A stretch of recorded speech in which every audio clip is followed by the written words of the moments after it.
Hello, I'm Leslie, and I'm so happy to be your guide through the pages of the Galactic Chronicles that tell us the stories of the 13 stellar soul families and the stars that they reside on.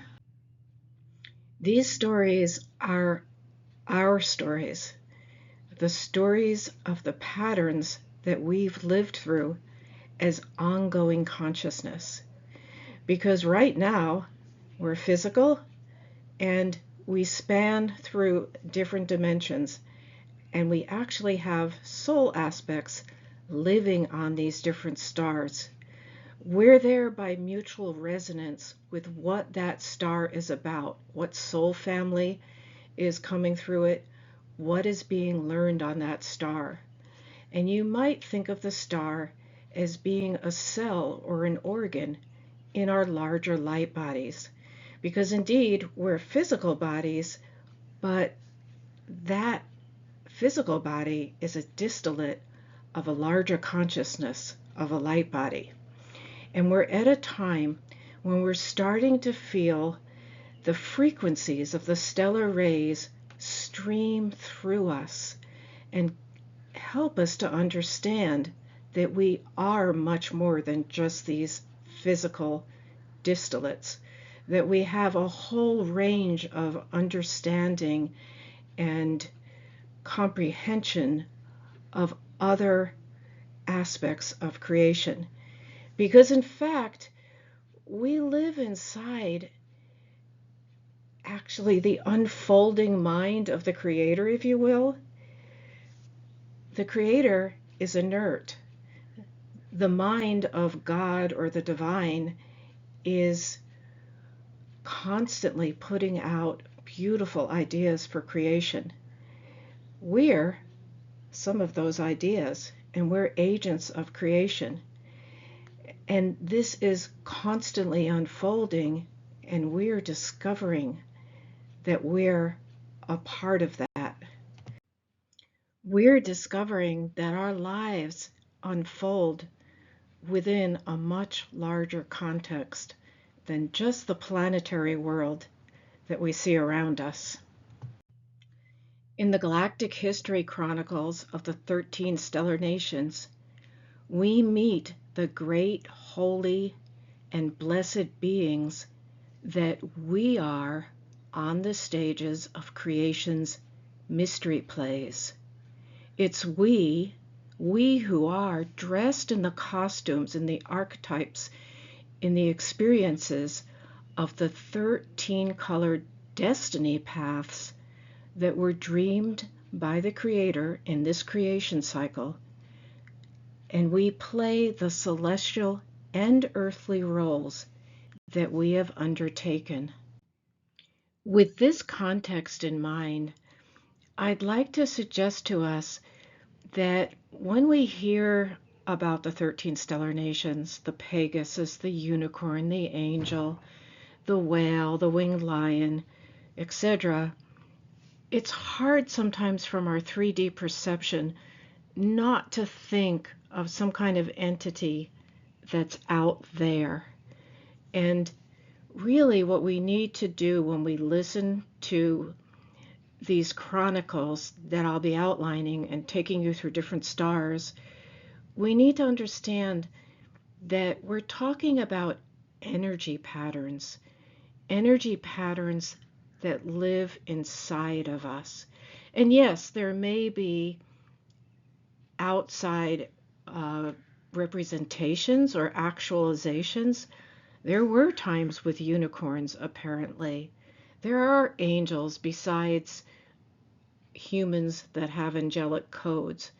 So there may be some outside, but generally when we go through these nations in this series, I'd really invite you to start relating to it as stellar rays that come through us that represent larger energy patterns that we are part of. Because what we're doing by knowing our cosmic soul families is these energy patterns are actually showing us where we left the feeling of being one with creation, where we conceived of ourselves as being separate.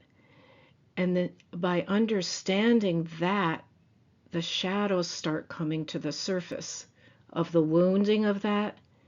And then we can release those shadows more easily, and we can start to become the light that we are.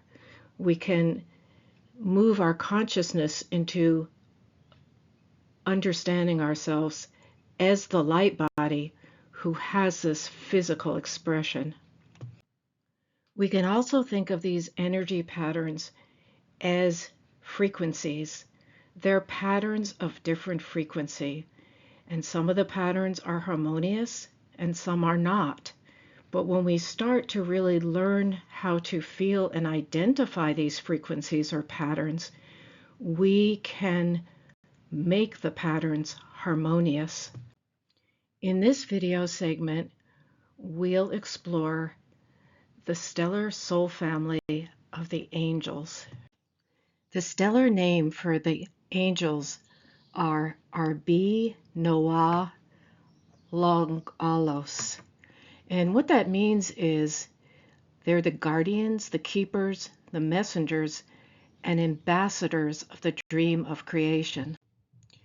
We can visualize the angels' role better if we understand that the Creator itself exists in an infinity of source, and it's motionless. It's an emotionless center, and it dreams the process of creation.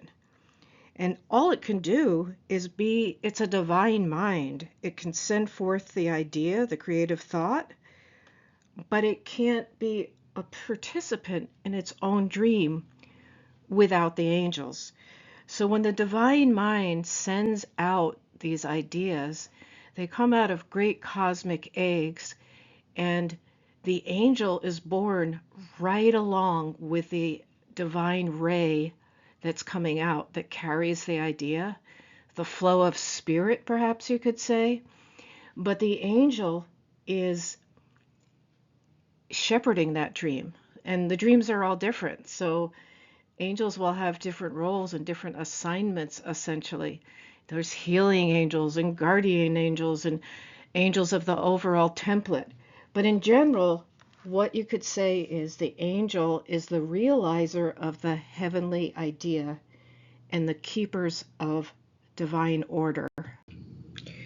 But when it's necessary, the angels are also the forces of letting go, of changing, of destroying, so that the order and balance may be maintained.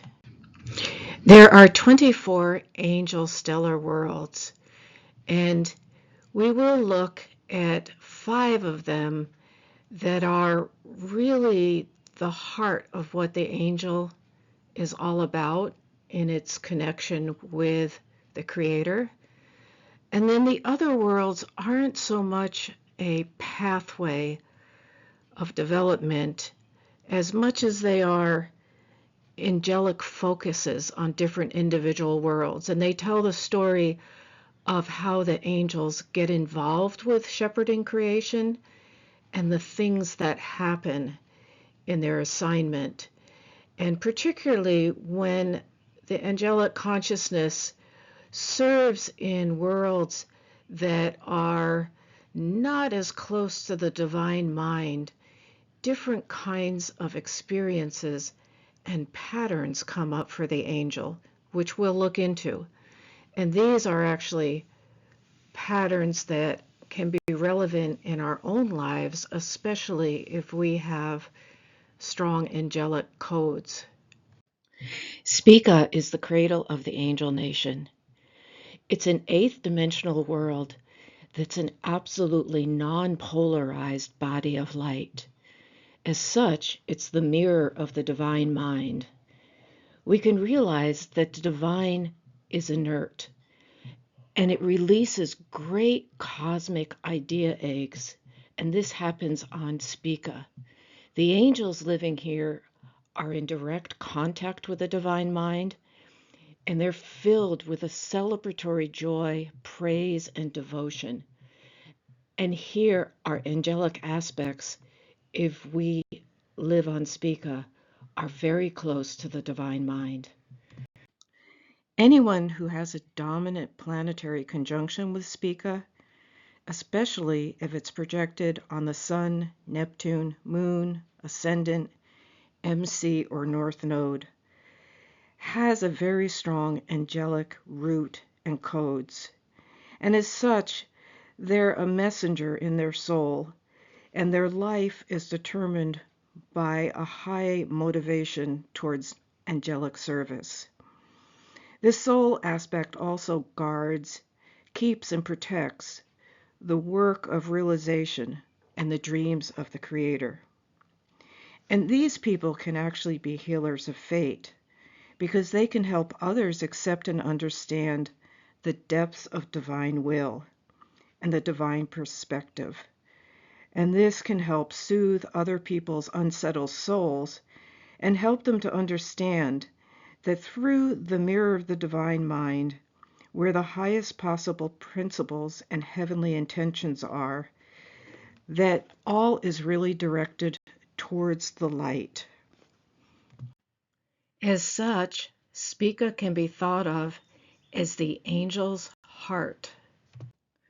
The eighth dimensional light of Spica steps down to a seventh dimensional expression as frequency, as sound, as the beautiful melodies and songs of creations.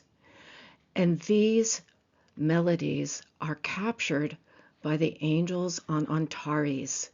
As such, Antares is thought of as the eye of the angel.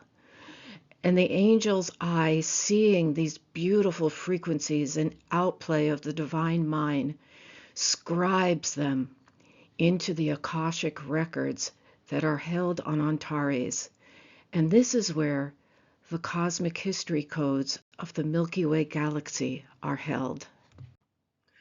We can think of Antares as a place where the circles of time meet. The greater and smaller cycles that are recorded in the melodies and musical codes representing the divine mind can be heard together here, forming collective chains and memories stored on Antares. If someone has a prominent projection of Antares in their code, it means that they can get in touch with the highest divine memory.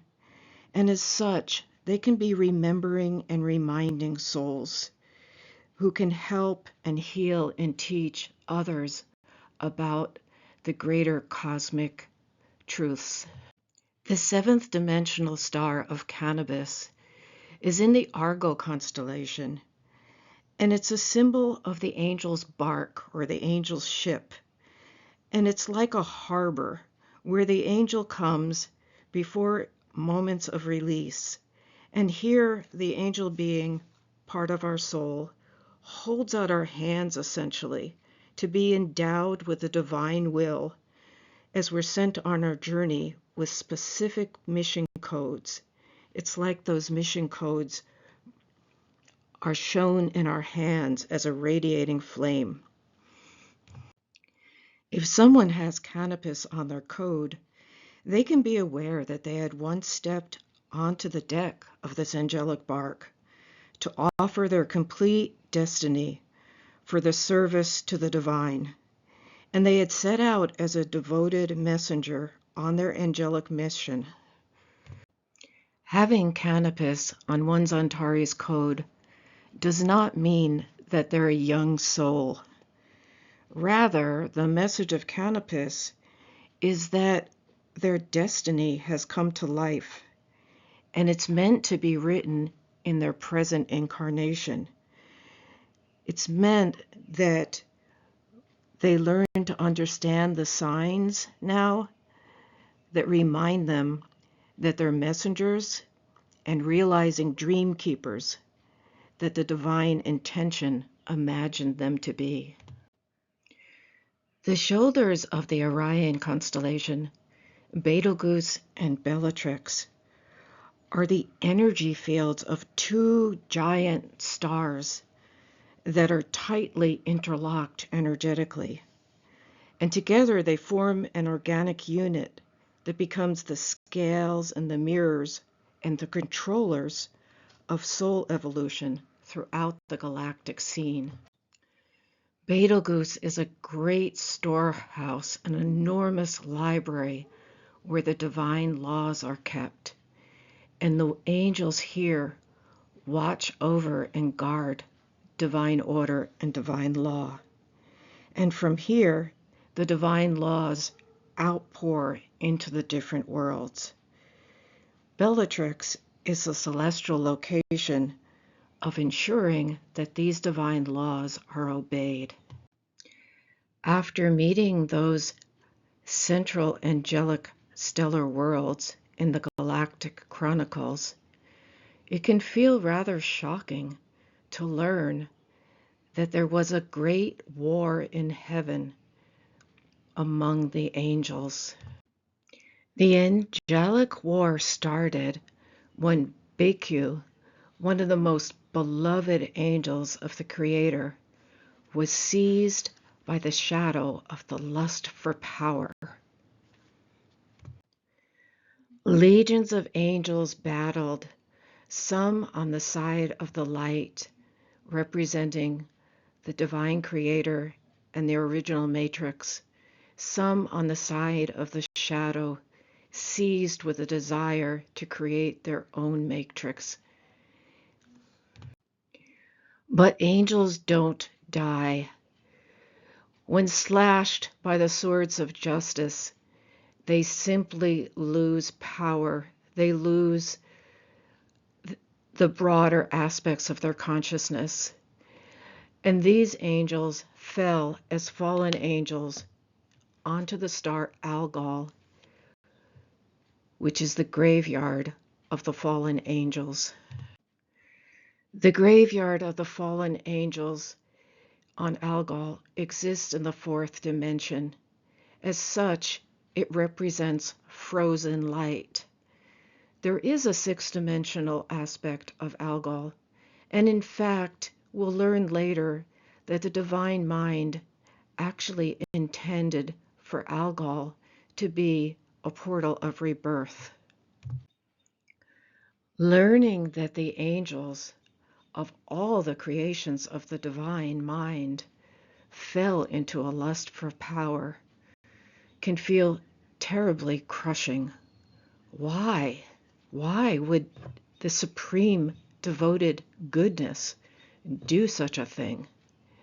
Well, we can also logically ask whether or not that was the very most obedient angel in doing so, because the idea of the divine mind for this creation cycle seems to be one of polarity, one of discovering the light through the depth of the shadow. So indeed, perhaps the lust for power and the start of the angelic war was the catalytical bell for this creation cycle. At this point, you might feel a little excited about some of the angelic aspects that you could be holding, but also a little confused. Like, wait, aren't angels just beings that aren't part of us, that are independent in and of themselves? Yes, they are. And there are angelic soul codes that we can carry as cosmic humans. So let's take a minute to just look at how that works according to the cosmology of the stellar nations. We spoke of the stellar mantle we have around us when we incarnate in the physical. And the stellar mantle actually has 3 levels of operation: the physical, the soul, and the spirit. So it's like a great matrix of energy lines where we are running codes on these 3 levels from the different stellar nations.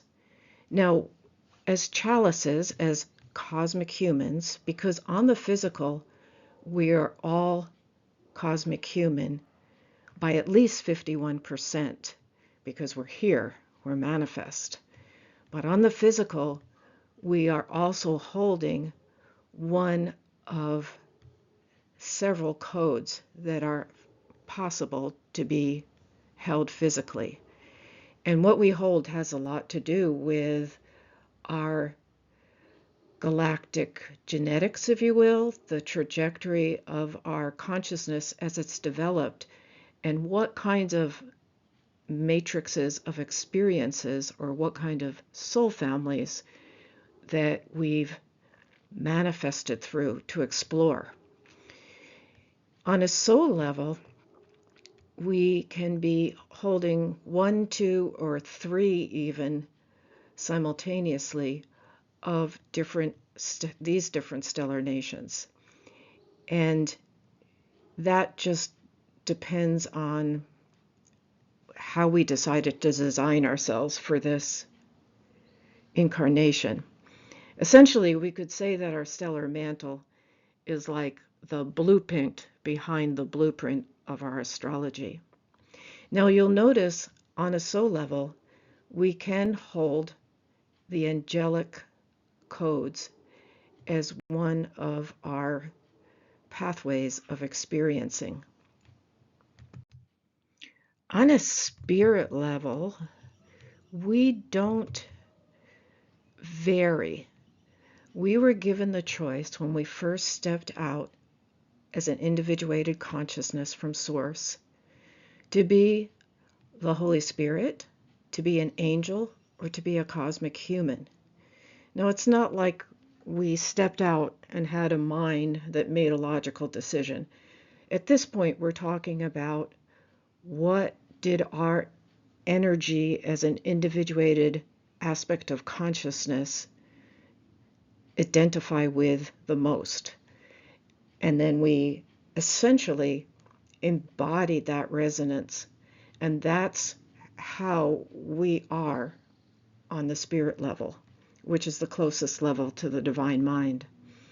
Now, we know that we're not the Holy Spirit because the Holy Spirit is the great quantum field, the breath of the absolute, that everything exists within. And the Holy Spirit has never been individually manifested because it's the full field. The cosmic human, when they stepped out, basically felt a resonance with being the face of the God and the goddess. This was the divine mind dreaming themselves as two complementary forces. And that is held in a masculine and feminine energy that are complementary and really meant to represent the way that the God force is a call and response with its own inert being and that which it creates. It's like the lub-dub of the heart. One thing creates a response. The response creates a call back. So there's the back and forth. And that's really what the complementarity of the masculine and feminine in the face of the god, the goddess, represents at the heart.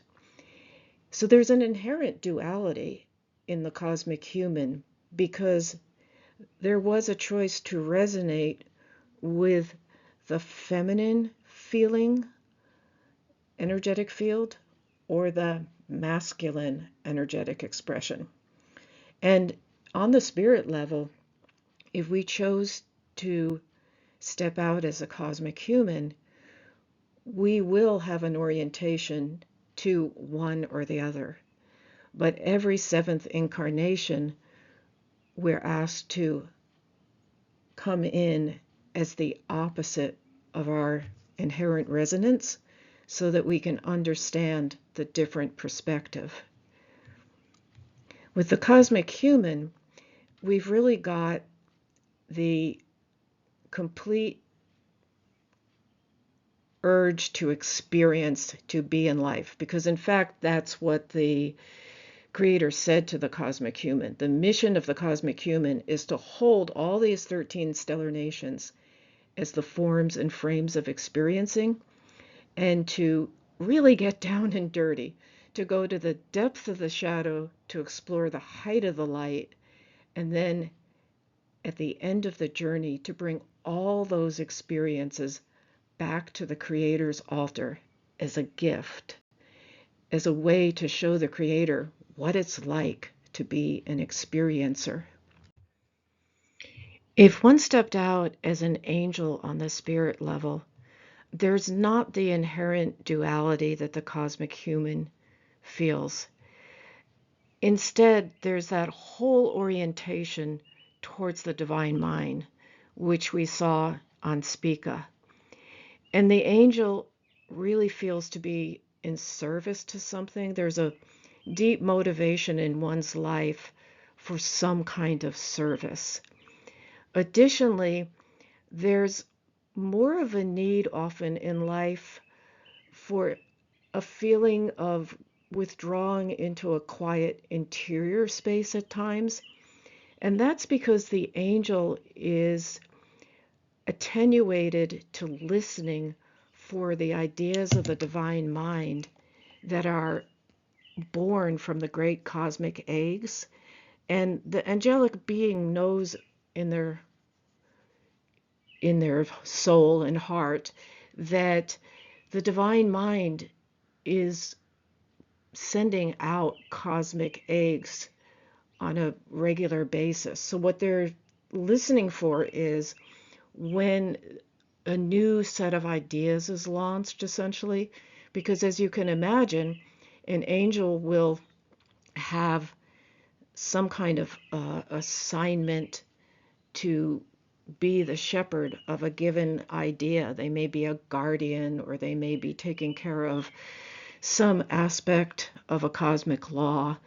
Whatever they're the shepherd of, when the new cosmic egg releases, it's like creation goes in waves of adjustment, and they watch for how they need to respond. And there's just that feeling of kind of awe and rhapsody in the acts of the divine mind. So if you are a cosmic human with a spirit level angel orientation, you might feel a little bit alien in this world and even in your body. It's a challenge sometimes. Angels can come in with a deep sense of wanting perfection, which is hard on the third dimension.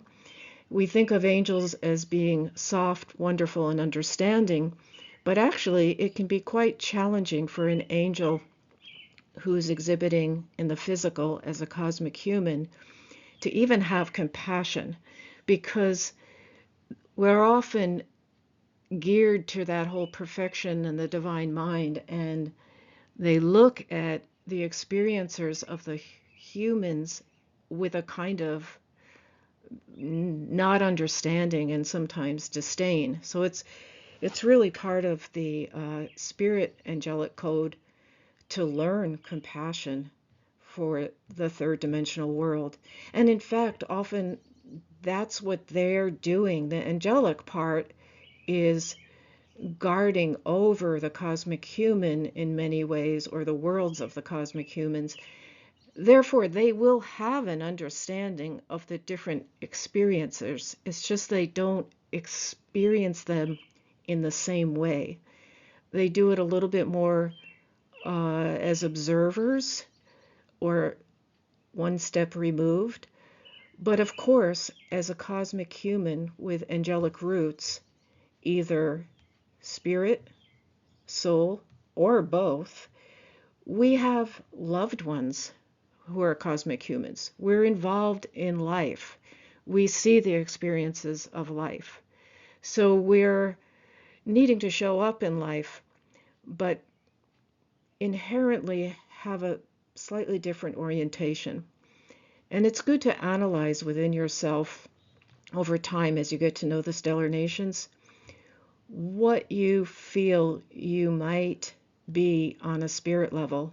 Because indeed, if you are an angel on a spirit level, it can create a great deal of inner peace to just accept that and then work from that understanding. Next, we'll take a quicker look at the remaining stellar worlds in the angel nation. And these other worlds are more like worlds of angelic focus. These worlds illustrate how and where they show up as servants of the divine to guard over creation. In the crater constellation, we have two stellar worlds that are inhabited by the beautiful energetics of Archangel Raphael, who is an angel of healing. And Alkes is a school of healing. It's a place where one can be lifted back into the angelic heart. Labrum is a focus of light that emanates angelic healing to any soul. We have a series of stars where different angelic pain patterns or shadows originated from. And we may hold these patterns inside ourselves if we have angelic codes or we contain these stars on our codes. Aldebaran is a beautiful star where the guardian angels work out of. And there's a story in our cosmic history where they were assigned at one point to watch over guardians of Sheraton and Hamel, two dragon stars that were like twins. Now, Hamel went really deeply into shadow, and Sheraton stayed very noble and in line with the divine. Hamel actually destroyed Sheraton.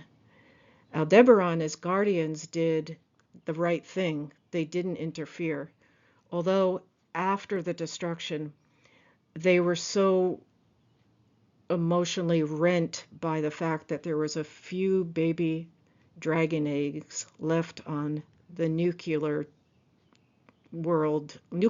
destroyed world of Sheraton. They took those eggs back to Aldebaran and raised them. But when they became teens or adolescents and the dragons realized what they were, they turned on the guardians, which was just devastating, as these guardians had poured out so much love. They were so hurt that they had to be sent to Alcyon for healing from the healing angels on Alcyon. And in fact, the depth of their hurt was so deep that they couldn't go back to being guardians. Instead, they were assigned a new mission on Taygeta, one of the Pleiadian stars, as healers. But when Taygeta went through the dark night, their latent wounding arose in them, and they started being very critical of those they were trying to heal, and they went blind and fell deeply into the depths of the spiritual ego. So this whole chapter in cosmic history and these energy patterns may exist in us if we have these codes. And these pain patterns bring the questions about us in given situations in our third dimensional life. It's like we are given situations that reenact these questions and ask us to look at them again so that we can solve the pain patterns or let them go. But the questions are, did I do enough or did I do too much in a given situation? There can be a deep desire for recognition and gratitude for all that one gives, and yet the angelic code is not allowed gratification on a horizontal level because their recognition comes from the divine. So the relationship is with the divine, and that's where the gratitude comes from ultimately. So self-justification is not really allowed with an angelic code, which is hard. Now, with an angelic code, one can fall into a feeling of superiority. And as I said just before, there can be a real desire for perfection, a certain over perfectionism about everything. And there can be a challenge to be compassionate. For very long cycles of time, angel beings could not incarnate physically in the solar system or on Earth. This process only began later when the humans living in earthly bodies could take angelic spiritual consciousness or angelic soul essences into themselves, and the two became one. And this very often happened with the angelic soul that had been through the cycles of learning and pain that we just looked at on Aldebaran and Taygeta. We can know that the stellar field of Shadar opens a gate at a higher octave of the fourth dimension for angel beings who want to descend into the solar system. And this is often the angelic aspects that have been through those pain patterns we just spoke of, have experience on Aldebaran, Alcyon, Taygeta, and now they're coming into a human body.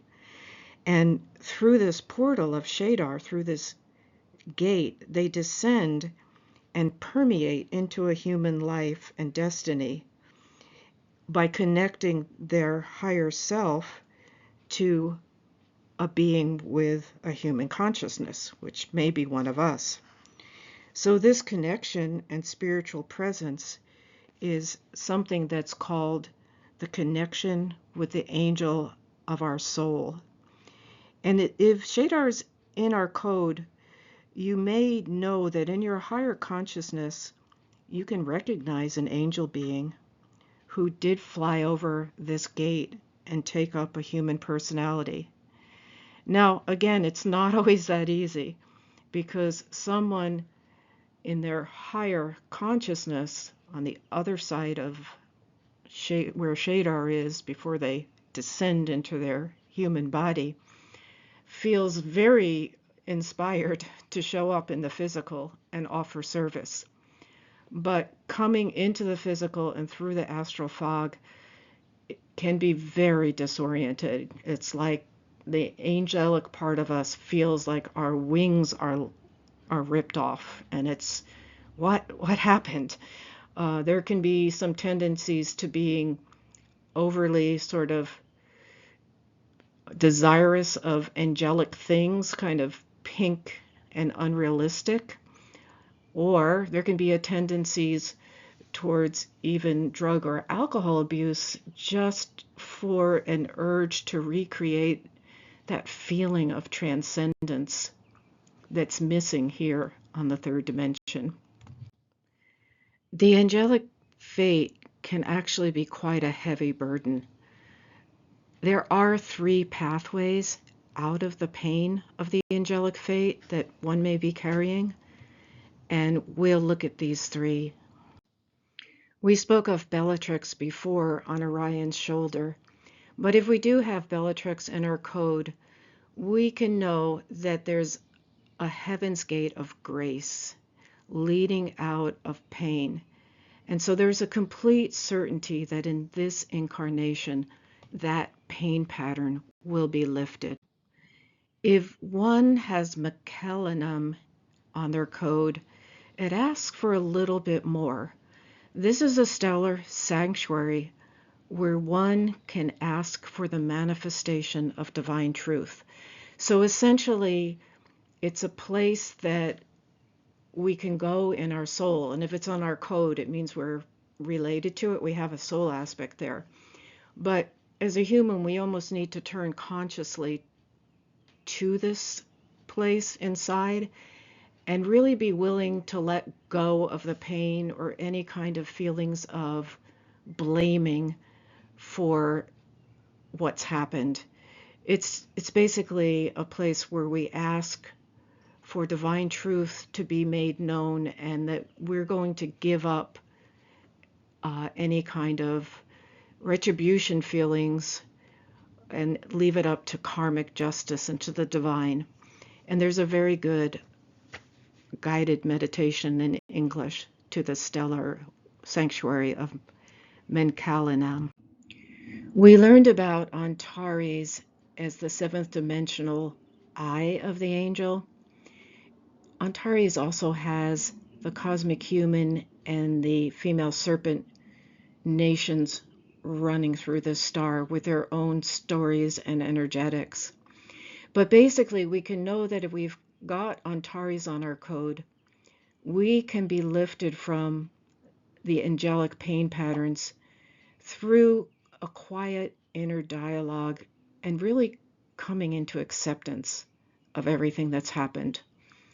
And it's the state of our soul coming into a cleansing with the knowing and accepting that it's all right the way it is, that the way things happened and that pain had a place and a purpose, and they can be released with the help of Antares. Another point of angelic focus that I'd like to mention is Markeb, and that's also in the Argo constellation, like the star Canopus is that we first saw earlier. Canopus is where we get our mission codes when we're setting out on our long journey into shepherding creation. Markeb is actually kind of the opposite. It's the end point. It's when our consciousness is coming towards a culmination, towards ending its journey. And it usually means that in this incarnation, you're bringing forth some kind of desire or ability to help with the ascension process. And with Markeb, you're also very good with helping with the actual death process, souls disincarnating, and perhaps even with the process of soul particles that are being held onto but are dead and need to be released. So Markeb is the other end, a culmination. There's another shadow aspect that comes out in the angel lineage, and that's reflected in the Pleiadian star Merope and our very own sun. This is the shadow of rebellion. It's the aspect of the angelic that simply gets tired of serving. It wants to try new things. In our cosmic history, we learn that many of the fallen angels were sent to Beten Kados, which is in the belly of the Cetus constellation.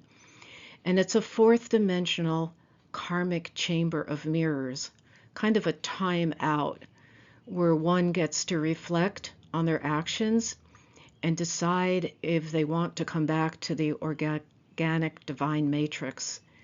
And if so, it simply means a surrendering and accepting mercy and being reborn. And there were many angels who have been reborn, fallen angels who were born out of the tail of the Cetus constellation into the light body of the whale. And the light body of the whale is an aspect of ourselves. It's another stellar nation, the whale nation, that's more metamorphosizing back to Spica, really, to the original divine non-polarized world. And on their journey to Spica, the angel being is infinitely compassionate as the whale. The whale receives a new mission, but it's basically like the angelic original mission. The whale is asked to connect to the divine mind and to sing the song of the divine mind into the morphogenic fields of different stellar and planetary worlds. And what that does is it corrects and heals any of the fraying of the morphogenic fields that happens when those living on those worlds don't comply with divine will, and essentially the morphogenic field starts to break down. But the whales are constantly reforming and healing that. The whale part of our being actually also is deeply compassionate as knowing what it is to fall and then accept mercy and then return. But there can still be a little bit of a feeling of penance as they make their way back.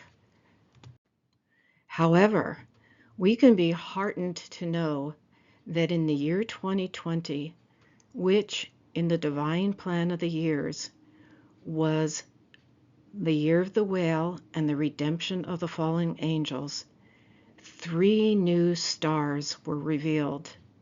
These are stars of redemption. And what this means is that the collective consciousness could understand the concept of accepting mercy and redemption and making their way back to the divine matrix. Also, Hall is a sanctuary of remembering. We go through a process here where we focus down into a very intense center, and the memory of when we lost our wings, when we stepped away and lost a sensation of being close to the Creator, starts to come into our consciousness.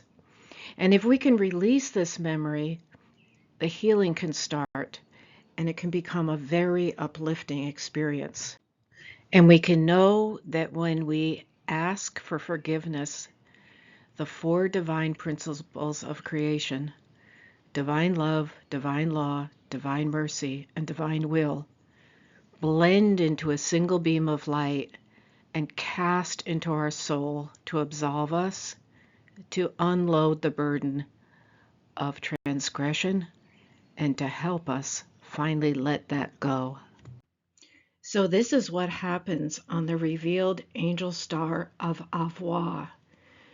We ask for forgiveness, accept forgiveness, and we're surrounded by angels, and we receive our angel wings back, which is essentially receiving our multidimensional consciousness back.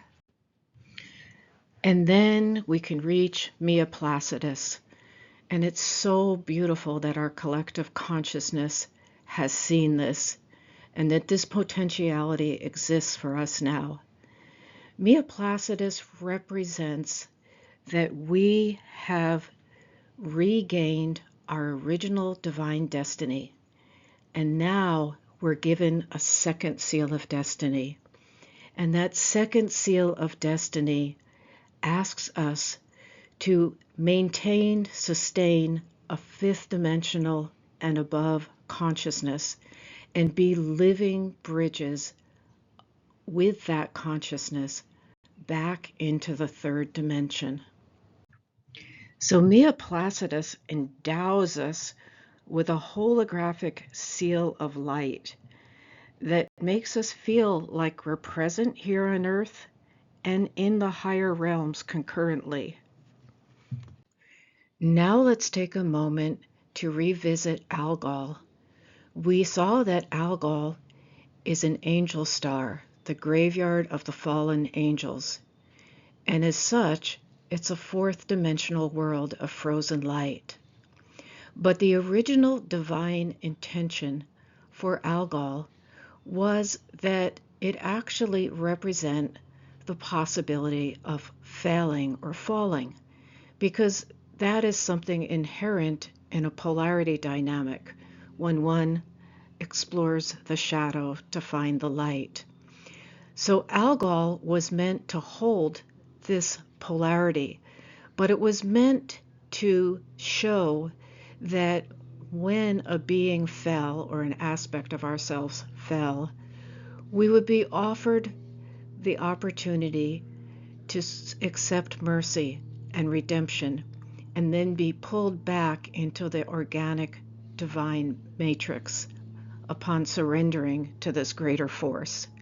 However, there are some parts of creation who will not accept redemption, and that's what we see active in our world now. But these are actually parts of ourselves, we have to realize. Nothing is separate in creation. And those are parts of ourselves that we can realize are those aspects of ourselves that don't take the initiations that we're asked to do, the kind of surrender, release, and renewal that is inherent in the flow of creation. So we can see what it looks like when we don't take those initiations. We contract in consciousness and we go deeply into the shadow to pull energy from the light to sustain a dark, non-organic divine matrix or matrix. But there is the potential of rebirth that exists on Algol. And it's really important now that we know that our actions on Earth, tipping even one drop more towards the light, can lead us to helping Algol come back to the original divine intention.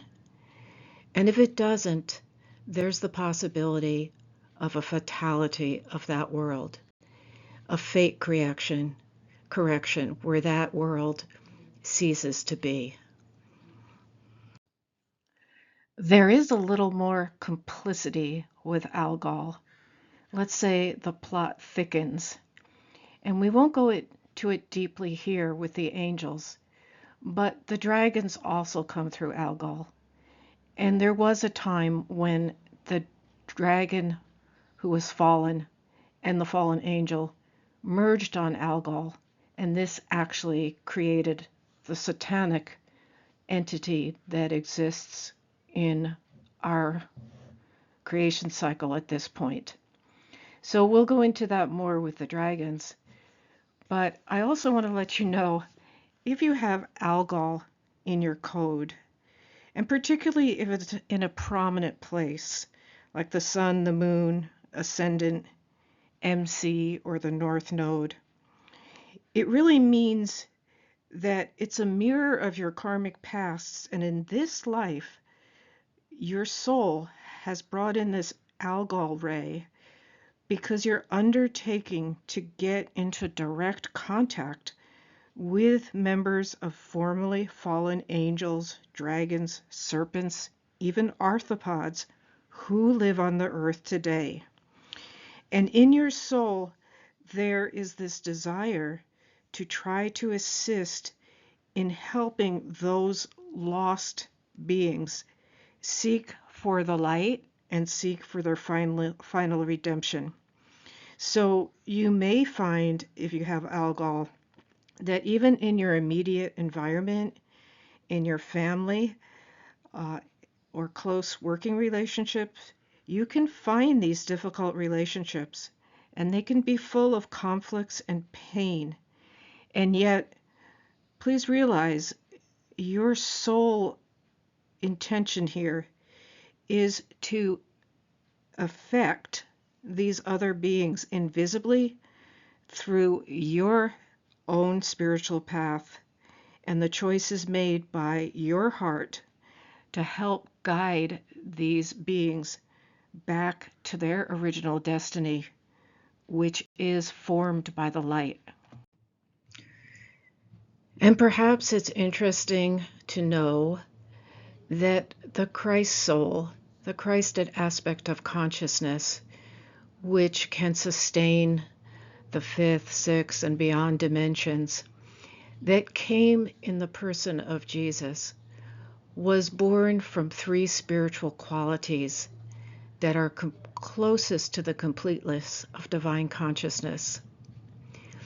The Christed soul in the person of Jesus, and maybe in other manifestations, but what that energy represents is the angel aspect as messengers and guardians of the great artwork of divine creation. The cosmic human aspect as the universal vessel of experiencing divine creation, and the Holy Spirit aspect of being the cohesive love power that everything exists within. So what we're being told with the manifestation of the blending of these three spiritual energies in matter through a human life is that this is what is possible for us as cosmic humans. We can also know that 2023 was the year of the angels in the divine plan. The angels that came in 2023, the frequency was from Betelgeuse. And recall that Betelgeuse is the storehouse of divine law. So in 2023, that very commanding, very strict, if you will,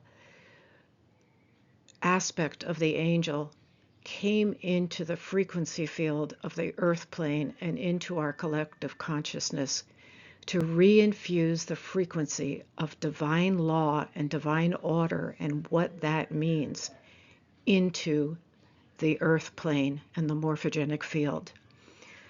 Consequently, you can think about the vibratory quality of divine law meeting all that which is not in concert with divine law.